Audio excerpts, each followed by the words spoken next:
Hello everyone. Today we are going to study pelvis, sacrum and coccyx X-ray views. पिछली video में हमने chest की radiography देखी थी और हैंड की रेडियोग्राफी देखी थी. इस वीडियो में हम पेल्विस, सैक्रम और कॉक्सिक्स की रेडियोग्राफी देखेंगे. फर्स्ट है AP pelvis view. AP pelvis में क्या होता है, देखिए ये पोजीशन है. इंडिकेशंस करते क्यों क्यों है, फ्रैक्चर्स के लिए, डिसलोकेशन हो गया बोन में उसलिए, या फिर हिप जॉइंट पैथोलॉजी देखने के लिए, पेल्विक रीजन में कोई ट्रॉमा है उसलिए, या फिर आर्थराइटिस के लिए हम एपी व्यू करते हैं. प्रिपरेशन में क्या होगा, पेशेंट की प्रिपरेशन कैसे करेंगे, जो भी उसने ज्वेलरी पहन रखी, जो भी ऑर्नामेंट है, मेटालिक मटेरियल है, उसको रिमूव करवाएंगे. पेशेंट को बोलेंगे कि भाई तुमको ये कपड़े चेंज करके हॉस्पिटल गाउन पहनना है. और क्या होना चाहिए साथ में, ब्लैडर जो है, क्योंकि हम पेल्विक रीजन का कर रहे हैं तो ब्लैडर भी क्या होना चाहिए, एम्प्टी होना चाहिए. प्रोसीजर क्या रहेगी, पेशेंट सुपाइन पोजीशन में रहेगा, उसके जो लेग होंगे एक्सटेंड होंगे, थोड़े दूर दूर होंगे और फीट स्लाइटली रोटेटेड इनवर्स. देखिए अंदर की साइड रोटेटेड, 15 डिग्री का रोटेशन अंदर की साइड में इनवर्ट होगा. एमएसपी जो मिड सैजिटल प्लेन होती है, जो बॉडी के एकदम बीच में से जाती है, वो एकदम टेबल के बीच में होनी चाहिए. एक्सपोजर चार्ट क्या होगा एपी पेल्विक व्यू के लिए, केवी पे कितनी रखनी है 70 to 80, एमएस कितनी रखनी है 30 to 40 एमएस अप्रॉक्स. और इसकी अपीयरेंस क्या होगी, हमको जो इमेज मिलेगी, जो फिल्म मिलेगी, उसमें क्या क्या दिखेगा, एक तो पेल्विस दिखेगा, हिप जॉइंट्स दिखेंगे और proximal femora seen clearly with symmetrical obturator foramina. ये जो ऑब्ट्यूरेटर फॉरेमिना है वो भी हमको क्लियरली दिखेंगे. मतलब कि जो पेल्विक रीजन में जो जो चीज़ें आती हैं, जो जो बोन्स आती हैं, वो सब हमको इस एपी पेल्विक में देखने को मिलेगी. व्यू है एपी ऑब्लिक पेल्विस व्यू, जिसको हम जूडेट व्यू भी बोलते हैं. इसके इंडिकेशंस क्या होंगे, एसिटाबुलम में कोई फ्रैक्चर है इसलिए, क्योंकि एपी में क्लियरली एसिटाबुलम नहीं दिख पाती है. हिप में कोई डिसलोकेशन है इसलिए करते हैं. पेल्विक बोन के इवोल्यूशन जब होता है उसके लिए करते हैं. मतलब कि जो हमको एपी व्यू में क्लियरली नहीं दिख पा रहा है तो हम उसको कौन से व्यू में करते हैं, ऑब्लिक व्यू में करते हैं. प्रोसीजर क्या होगा, पेशेंट हमेशा की तरह सुपाइन पोजिशन में होगा. अब देखो इसमें क्या होगा, ये जो बॉडी आपको जो डायग्राम में भी दिख रहा है, बॉडी कितनी 45 डिग्री जो अफेक्टेड साइड है, जो टेबल टॉप से टच होगा अफेक्टेड साइड, मान लो इस हिप में प्रॉब्लम है तो इस साइड में टच होगा, और बॉडी कितनी रोटेट होगी, 45 डिग्री रोटेट होगी. नी फ्लेक्स्ड होंगे, नी एक दूसरे से दूर होने चाहिए. भी एक्सपोजर चार्ट सेम ही रहेगा, 70 to 80 केवीपी ही रहेगा. और एमएस भी कितनी 25 to 35 एमएस ही रहेगी. इसमें अपीयरेंस, रेडियोग्राफी अपीयरेंस में और क्या चीज़ें दिखेंगी, क्लियर व्यू ऑफ एसिटाबुलम. हम एसिटाबुलम देखने के लिए ही कर रहे थे क्योंकि एपी व्यू में हमको एसिटाबुलम कैविटी ढंग से शो नहीं हो रही थी. तो और क्या दिखेगा, फीमोरल हेड इनसाइड सॉकेट, जो फीमोरल हेड है सॉकेट के अंदर है, फीमोरल हेड सॉकेट के अंदर है, वो भी हमको क्लियरली दिखाई देगा.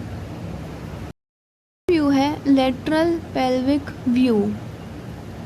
इंडिकेशंस क्या है इसकी, इवोल्यूशन ऑफ सैक्रम, अगर सैक्रम का इवोल्यूशन हुआ है, कॉक्सिक्स का इवोल्यूशन हुआ है, पेल्विस का इवोल्यूशन है, पेल्विस ट्रॉमा है या फिर हिप डिसलोकेशन है, उस में क्या करते हैं हम, लेटरल पेल्विस व्यू करते हैं. वही करना है आपको, पेशेंट को बोलना है हॉस्पिटल गाउन पहनने के लिए, और उसके जितने भी मेटालिक मटेरियल है पेल्विक रीजन से रिलेटेड उन सबको हटवाना है.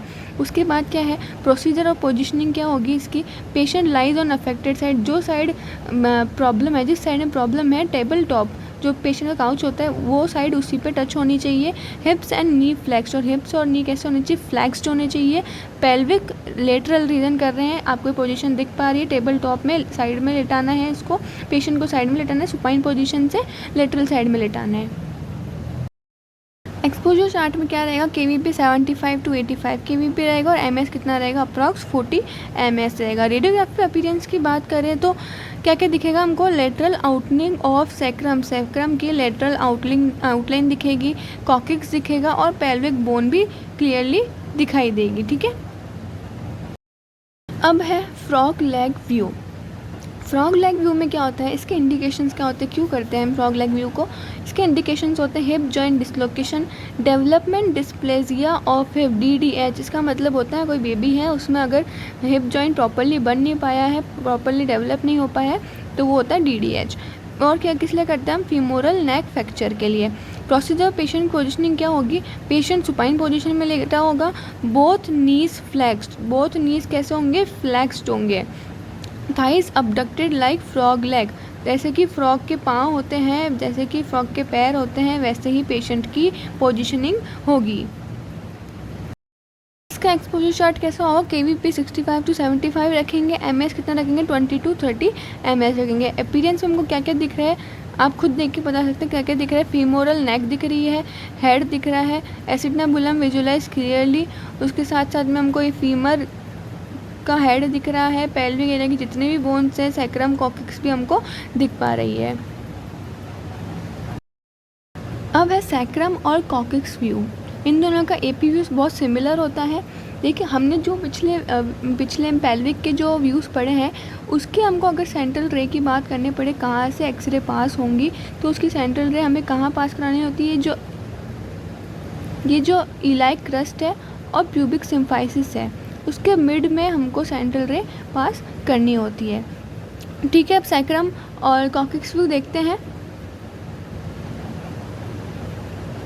इंडिकेशंस क्या होंगे इसके, फ्रैक्चर्स हुआ है, अगर कोजेनाइटल अनोमलीज़ है, मतलब कि कोई जेनाइटल ही प्रॉब्लम्स है, या फिर सैक्रम में कोई इन्फेक्शन है, या फिर कॉक्सिक्स में पेन है, तो उस टाइम पे हम क्या करते हैं सैक्रम और कॉक्सिक्स का AP व्यू करते हैं। इसकी पोजीशनिंग क्या होगी, AP की पेशेंट सुपाइन पोजीशन में लेटा दो, उसके बाद सेंट्रल रे कहाँ से पास होगी, सेंट्रल रे एंगल 15 डिग्री सिफेल्ड फॉर सैक्रम। सिफेल मतलब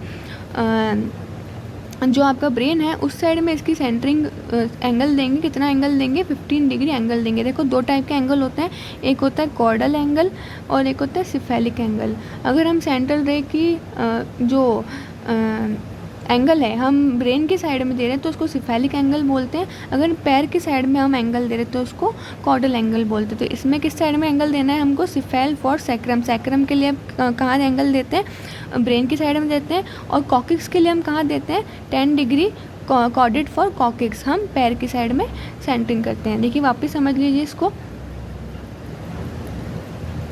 अगर हमको सैक्रम की अगर हम बात करते हैं तो हमको सेंट्रल रे कहाँ से पास करानी है, एक्सरे ट्यूब को हम 50 डिग्री रोटेट कर देंगे किस साइड में, ब्रेन की साइड में। अगर हमको कॉक्सिक्स की बात करनी है तो हम 10 डिग्री एक्सरे ट्यूब को रोटेट कर देंगे किस साइड में, जो पैर की साइड है इस साइड में कर देंगे। अगर हमको सैक्रम की बात करनी है तो हम हेड की साइड में कर देंगे। क्लियर है। एक्सपोजर चार्ट क्या होगा, 80 to 90 KVP होगा, 25 to 35 MS रखा जाएगा।